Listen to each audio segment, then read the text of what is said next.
I'm Chris, and this is part 2 of our video on trig identities where we're taking a look at this equation. Part 1, we manipulated the left side to make it look like the right. So for part 2, we're going to manipulate the right side to show that it works the same in either direction.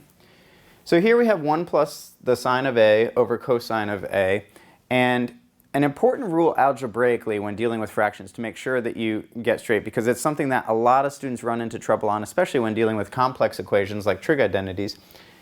1 plus sine of a. So in your numerator, if you have one denominator and you have a plus or minus sign in your numerator, you can split that up into separate fractions, which is what we're going to do here. But be careful not to do that. If you have a plus or a minus in the denominator, you can't split that fraction up. So be very careful. Plus or minus in the numerator, go ahead and split it up. Plus or minus in the denominator stays together. So for our numerator here, we are going to split this up.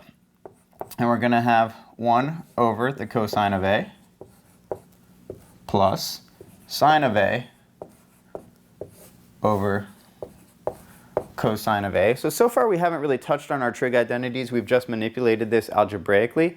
And now we're going to use the trig identities that hopefully we've already memorized. So here, 1 over cosine, that's one of our reciprocal identities, and that's equal to secant.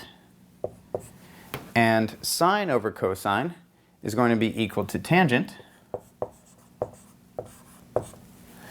And ta-da, if we look at the left side of our original equation, after we manipulate that right side algebraically and then use our trig identities, we get the same expression on the right as we had on the left, and so therefore we're done. We have proved that this equation is in fact true by using a little bit of algebraic manipulation and making sure that we properly use our trig identities and apply those where necessary. For more, please feel free to visit our website, and thanks for watching.